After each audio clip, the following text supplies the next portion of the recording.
Well, today, I think we're going to play with some toys. We're going to go ahead and get the rest of the beans loaded up. The big trucks have been in here, and it's about empty. We loaded probably a month ago. Going to use the 7000. Oh, I don't know if it'll start or not.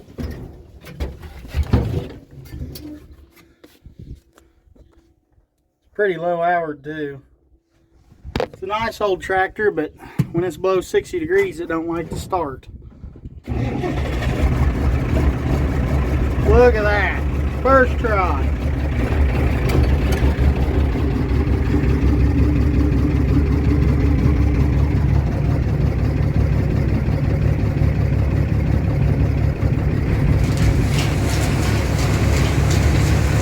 Bird's nest coming out of there.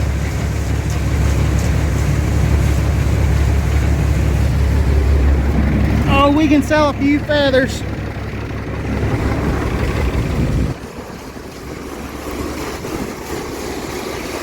It's a nice day here where we're at, but it's going to get pretty nasty the next few days. I guess I'm going to hit the wagon.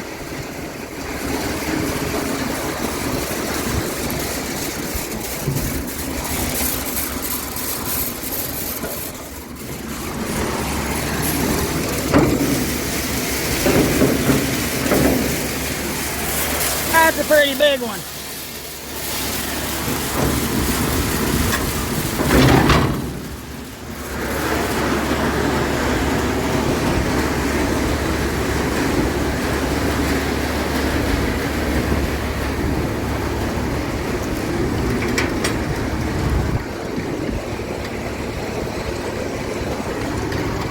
Gotta say, we ain't got very much left. The birds have been in here too. But once I get back in there, I'll catch you all then. Well, it's pretty loud in here, so I probably won't video very much. I'm sure there's millions of videos on YouTube on people unloading a grain bin. Not too interesting at all. One thing I wanted to show you guys on this old 7000, I've owned it for probably 8 years. And in the 8 years that I've owned it, this tire has always been like this. I can't believe it. I'm waiting on it to blow. But I'm not kidding. This thing has been on there for 8 years. We disc with it, Cultipack with it, and I've even moldboard plowed with it. And it has not blowed yet. But now that I'm putting this on YouTube, I'm sure it'll blow this spring now out in the middle of the field. That way I can give you guys a video of that too.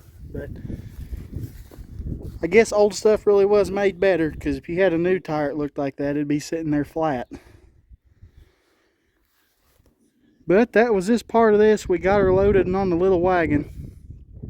So next, gonna be the corn bin. I don't know when I'm gonna get to that. Like I said, it's gonna rain the next couple days and I ain't gonna have time to do it. But we'll have to see. I don't know. We might get it in this weekend. We'll see. Also in this video, old Ross the Oliver man needs to come get his corn picker. It was my corn picker, but he wanted it, so I just had to have this jewel over here. Let me walk over to it. This nice trencher. So if anybody's interested in buying a trencher, let me know. It's for sale. It does run, needs hydraulic lines. I've never physically drove it, but it'll start and run. Also, before anybody gets offended about my channel's name, I do have a 770. Just wanted to throw that in there. Well, there's the combine you've all seen before. Old Smokey on Ross the Oliver man combining for him.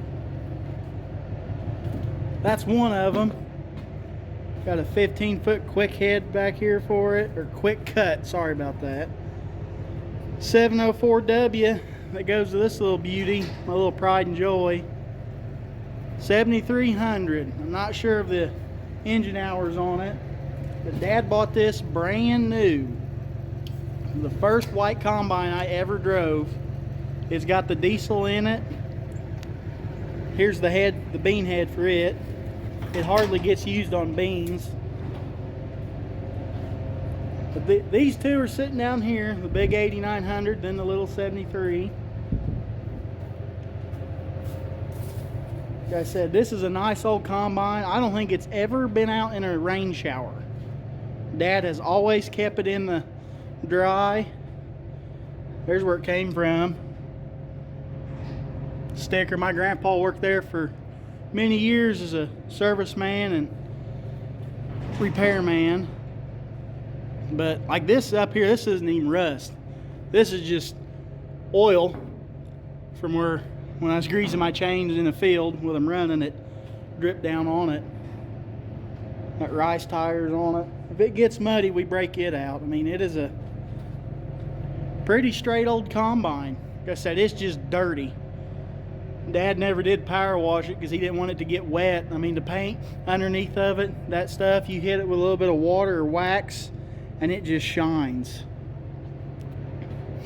Then while I'm in here, here's our chisel plow.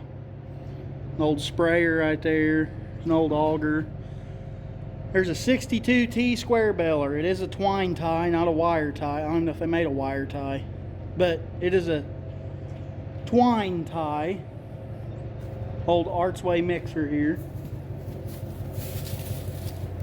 I don't know if I can get around here or not. Oh. Yeah, this old Artsway here, it's got a lot of hours on it. A lot. Dad used to grind feed every single day for all the hogs with it. But here's more of the 62T. Only thing it needs is, let's see if I'm thinking right. I think here, behind the big counterweight, there's a sprocket and the teeth are worn off of it. I was going to get it machined and then weld a new sprocket on it, but I can't find one. They're discontinued, and that's literally the only thing wrong with this old baler. I mean, if I could get it, if I fixed it up, then we definitely would be pulling it behind the 770. Not for a lot. We got a newer John Deere, and that thing, it never misses a bale. But this thing's been around for a while. I'd hate to say how many bales it's baled. It does. The knotters work and everything, but it would run empty. If I took this apart, as soon as it got under load, it would just start slipping that chain. I mean, it'd be hopping over the sprocket. That's how worn out it was. An Oliver Rotoflow feed. I don't know much about it. I've never bailed behind it or nothing. It's just been here ever since I've been alive. Then we got Dad's old, it's an International. Right there. 1600 Lodestar. Thing was sitting in the shed here. I went to start it one day, and some low life piece. Well, that was the end of that one. If you liked the video, comment, subscribe. Let me know if I'm a horrible filmmaker. I had to cut part of the video off because I didn't watch my language. I haven't got good enough to use a app yet to delete all that. But I'm going to have part 3 of the 270 restoration coming along pretty soon. But it's a nice day out, and I figured I'd load beans today, so we'll catch you all in the next one.